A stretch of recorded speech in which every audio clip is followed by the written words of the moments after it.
So I want you to picture a scenario. You're at a party. Okay. It's really loud. The music is thumping.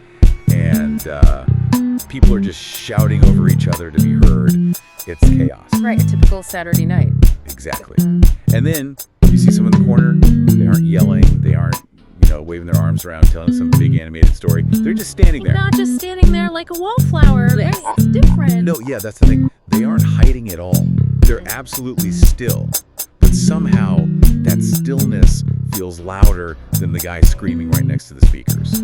You literally can't stop looking at them. Have you ever met someone like that? Oh, absolutely. It's a very specific and unnerving phenomenon. It's that feeling where someone's silence seems to have more mass, like more gravity, than everyone else's noise. Gravity is the perfect word for it. It's magnetic, but also, let's be honest, it's a little bit intimidating.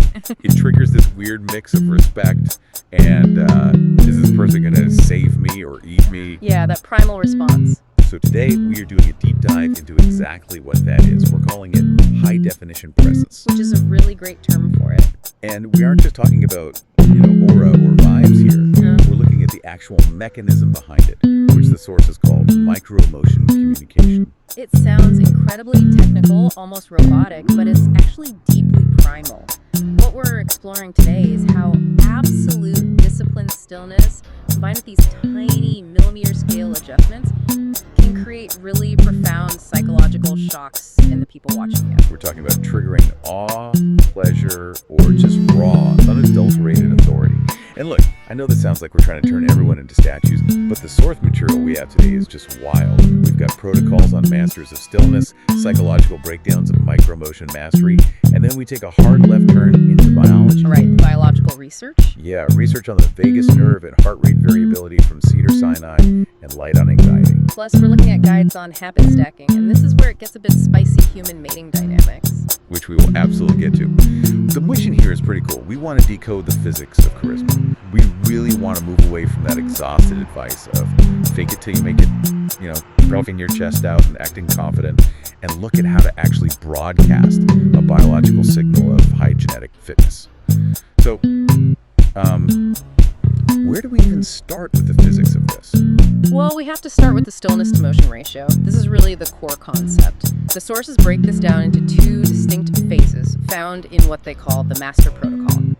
Phase 1 is the climb. The climb, that sounds like a mountaineering documentary. It does, but it's much more subtle than that. The climb is your baseline. Now, this is crucial. The climb is not just standing there doing nothing. It's defined as isometric neutrality. Okay, wait, pause. Isometric neutrality. That sounds like gym talk. Break that down for us. Think of a car idling at a red light. The car isn't moving, right? But the engine is on. There is potential energy there. It's a hum. Compare that to a car that's parked and completely turned off. They both look still from the outside, but they feel completely different. Isometric neutrality is that idling engine. You are physically still, but there is tone in your muscles. You look like you could spring into action, but you are deliberately choosing not to. So it's an active stillness. Exactly. And the most important part of the climb is what you don't do. You have to eliminate the noise. The micro-fidgets. Right. And we all do them constantly. Rapid blinking, shifting weight from one hit to the other, playing with a ring, checking the phone, shallow breathing. I mean, I'm doing like 3 of those right now. I just realized I'm tapping my foot. And that's totally normal. But that static tells the observer's brain something very specific. It says, this person is anxious, or this person is expending energy because they are uncomfortable. It essentially signals low status. Because if I were truly safe and in charge, I wouldn't need to burn that nervous energy. Precisely. When you eliminate that noise, you create what's called a heavy frame. And here's the physics part that I really love, because you are so still. The observer unconsciously has to increase their sensitivity to read you. They literally have to dial up their own game. That's fascinating.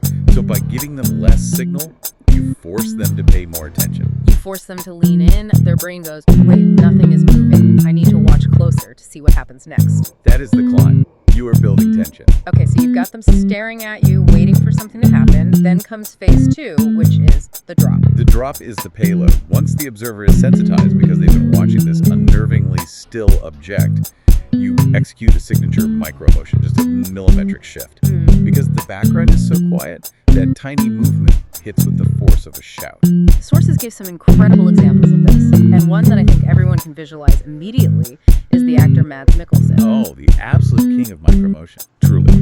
Whether he's playing a Bond villain or Hannibal Lecter, he has this predatory stillness. He doesn't move his head much, he doesn't use his hands when he talks. But then he'll do this micro-tightening of the jaw. Or he'll just slightly, barely narrow his eyes. And the effect is just visceral, isn't it? It's terrifying. The whole vibe shifts from a civil conversation to lethal intent in a split second. And notice, he didn't slam his fist on the table. He didn't yell. He just tightened a muscle. But because his baseline was absolute stillness, that high-definition signal came through crystal clear. Another example, totally different end of the spectrum, Yeah. was Mahatma Gandhi. Yes, same mechanics, entirely different application. His power was described as shaking the world in a gentle way. He maintained this baseline of indomitable will, this absolute stillness, so that a single gesture, just a small hand movement, carried the weight of an entire nation. It's the difference between a flashlight and a laser. Oh. One spreads light everywhere, the other focuses it all on one intensely bright point. That's a great analogy, and the sources actually trace this back even further to prehistory, to tribal trackers. This makes perfect sense. If you're hunting, you obviously can't be fidgeting. Right. This is where it becomes about pure survival. Trackers use what the source calls a motion microscope. They have to be absolutely still to blend into the environment, but they use micro vibrations, a subtle finger point, a tiny lift of the chin to signal danger to their hunting party without alerting the prey. It's communication that flies totally under the radar of conscious thought, but hits the survival brain hard. But why does this work on us? Like, if I'm at a meeting and my boss does this stillness thing, why does a tiny movement from him make me actually feel something in my gut? It comes down to the mirror neuron response. Okay, walk us through this. I've heard of mirror neurons. That's related to empathy, right? Basically, yes. When you watch someone, your brain is quietly mimicking what they're doing to understand their intent. If someone is flailing around, waving their arms, your brain is just processing a lot of noise. It's chaotic. But if they're perfectly still, your motor cortex is firing in anticipation. You are waiting for the drop. So I'm primed. You are loaded.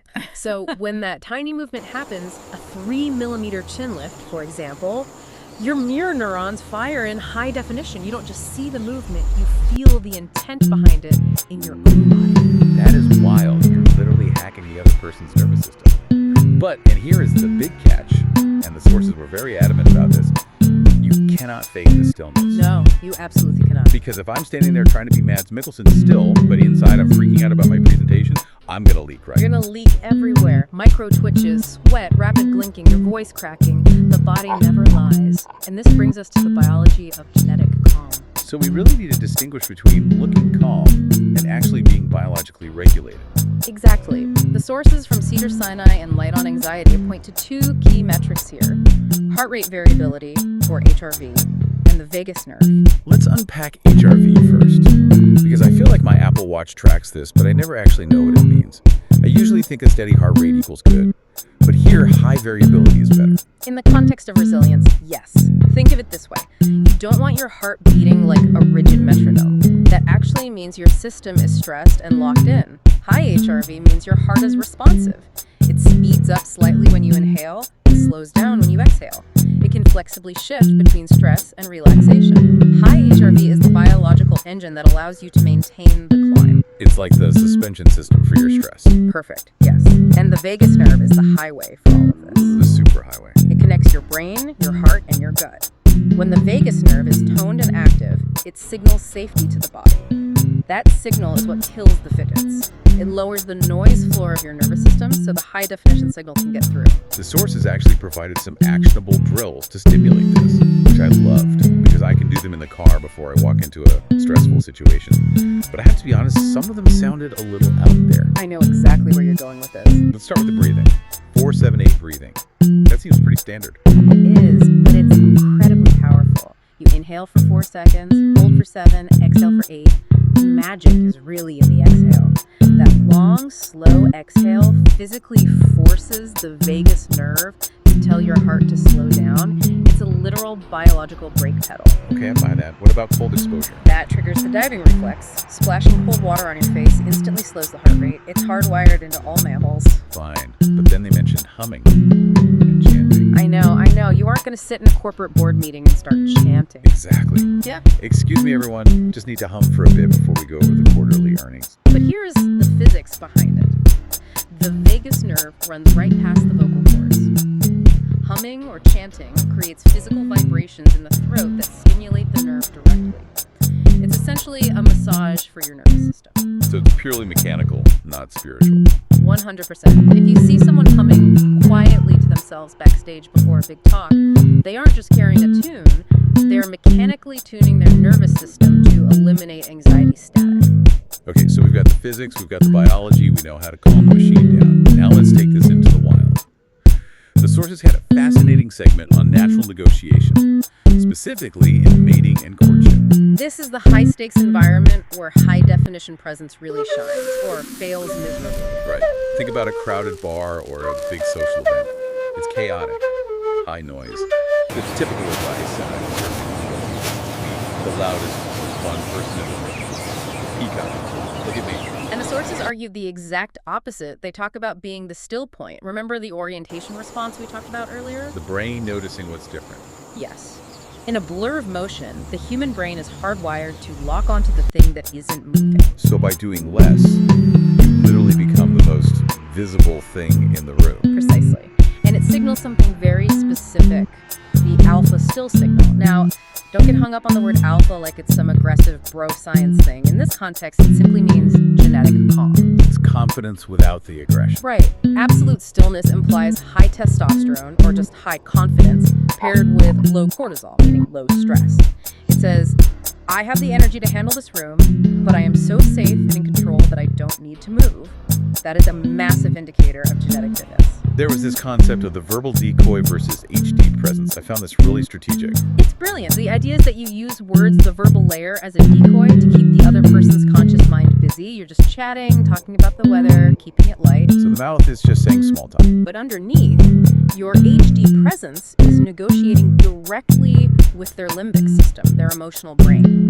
You are sending signals of safety and interest without actually saying a word. The sources laid out some specific moves for this, and I want to walk through them, but I also want to flag that these can go very wrong if you aren't careful. Oh, very wrong. First up is the 3mm lean. This is so subtle. Most people, when they're interested, lean in with their chest or their head. They invade space. It looks eager, and sometimes it can look needy. Feels like you're trying to grab something from them. Exactly. The 3mm lean is different. You simply shift your weight onto the balls of your feet. You don't physically move your head closer, really, but the pressure changes. It creates a vector of attention that the other person feels without consciously seeing. I tried this standing up earlier. I felt like I was just going to tip forward. Well, you need to engage your core for it to work. It's about intent. You are directing your energy forward, but holding your ground. Okay, next one is the pupil dilatum. This one feels impossible. How do I control my pupils? You can't control the muscle directly, but you can control the input. You consciously soften the muscles behind the eyes. You stop looking at the person and start receiving them. You let the visual information come to you. Soft eyes. Yes. This relaxes the eye and can trigger reciprocal pupil dilation. If your pupils dilate, theirs often will too. And pupil dilation is a universal signal of arousal and interest. It subconsciously says, I like what I see. And the third one is the vocal subharmonic. This is about speaking in the lower register of your voice. Not a fake, deep voice, just relaxed, but more importantly, using the pregnant pause. Waiting just half a second longer than necessary before you respond. That half second feels like an absolute eternity in a conversation. It's excruciating. It feels that way to you. To them, it feels like you are totally unbothered. It creates a vacuum.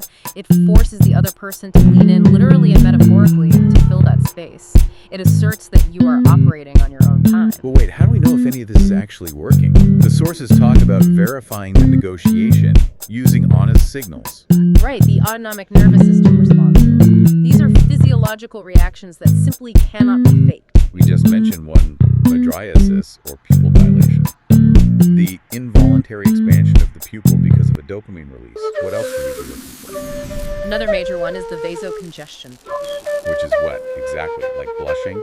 Sort of, but more specific. It's a slight reddening of the chest, the neck, and the ears. It happens when blood flow increases due to arousal or engagement. It's a dead giveaway that the limbic system is engaged. And the sources also mentioned checking the carotid pulse. Yes, if you look closely at the side of their neck, you might actually see the pulse visibly jumping. That indicates their heart rate has spiked in response to your presence. And then there's respiratory entrainment. That's a fascinating one. It's when the target's breathing rhythm unconsciously syncs up with yours. If you are maintaining that deep 4-7-8 vagus nerve breathing and they start breathing at the exact same pace, you have total limbic synchronization. That is incredibly powerful. But, and this is a massive neon flashing, but there is a danger zone here. The sources called it the uncanny valley. Yes. If you get this wrong, you don't look charismatic. You look dangerous. I actually tried the stillness thing in the mirror this morning, and I just looked a little bit. I kind of scared myself. That is what they call the predatory lock. The unblinking stare. Exactly. This happens when you maintain high-definition stillness and eye contact, but you forget to blink. It spikes the other person's cortisol. They feel hunted, not selected. You want a dopamine spike, not a fear spike. And the other failure mode was the mask of stone. That's when you eliminate all micro-expressions. You become totally robotic, sociopathic even. If you're telling a joke but your face is frozen in isometric neutrality, it's just creepy. So what's the fix? How do we stay HD without going full robot? The sources suggest peripheral softening. You keep your head still, but you allow your eyes to scan their face, eyes, lips, eyes. It softens the gaze. It breaks that terrifying law. And they also mentioned the Duchenne microsmile. The eye crinkle. Right. Even if your mouth doesn't really move, if you crinkle the muscles around your eyes for just half a second, it signals warmth. It says, I am powerful, but I am safe. And that safety is key. If you don't signal safety, the stillness is interpreted as a pure threat. Okay, this is a lot of information. And honestly, if I tried to do all of this at once, control my pupils, shift my weight 3 millimeters, breathe in a 4-7-8 rhythm, and scan their face, I'd just glitch out. I'd totally freeze. You'd look like a malfunctioning cyborg.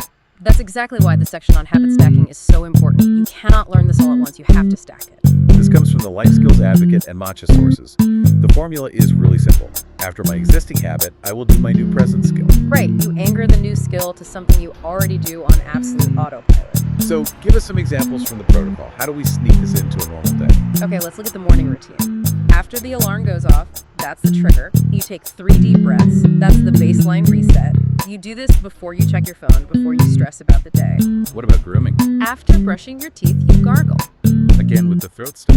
It works. Gargling intensely stimulates the vagus nerve. It preps your biology for calm. You just do it for 10 seconds. I really like the transition one. After walking through a doorway. I will achieve isometric neutrality for 5 seconds. So every single time you enter a room, you treat the doorway as a reset button, you drop the fidgets, you drop the tension, and you enter with a heavy frame. It effectively gamifies your day. You're getting dozens of reps in without having to set aside dedicated practice time. Exactly. And over time, it stops being a conscious drill and just becomes who you are. You stop having to do the climb, you just live there. Now, there's one last application for this that I found really poignant. Long-term relationships. Because we talk about courtship, the hunt, the chase. What about when you've been with someone for 10 years? Yeah, this is about fighting entropy. In a long-term relationship, signal decay naturally sets in. You become background noise to your partner. They know all your moves. They stop really seeing. You're just the person who leaves dishes on the sink. Basically, yes. You're part of the furniture. So how does HD presence actually fix that? You use intermittent stillness. The source calls it the rediscovery shock. Which is? Periodically, you reestablish that better line of absolute stillness at home. Maybe you're just sitting on the couch or standing in the kitchen making coffee. Instead of being in your typical at-home slump, shoulders down, shallow breathing, scrolling on your phone, you adopt that high-definition magnetic stillness. You change the signal you're broadcasting. So you break the pattern. It forces your partner's brain to rescan you. They look up and think, wait, who is that?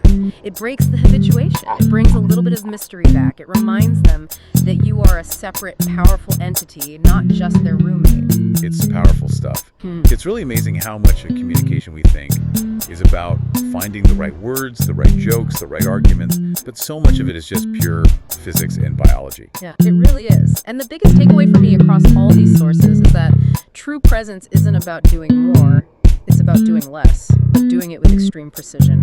It's mastering the climb of stillness so that the drop of your micromotion actually lands. So as you go about your day, trying to hack your vagus nerve and practice your 3mm leans without completely creeping out your coworkers, we want to leave you with one final thought to chew on. Based on the silent power of historical mystics and modern masters alike, if you stripped away all your words, if you stopped all the big macro gestures, if you took off the social mask you wear every day, what is the hum of your nervous system actually saying to the people around you? Is it broadcasting the static of anxiety? Or is it resonating with authority? The answer and the power is in your stillness. Thanks for joining us on this deep dive. We'll see you next time.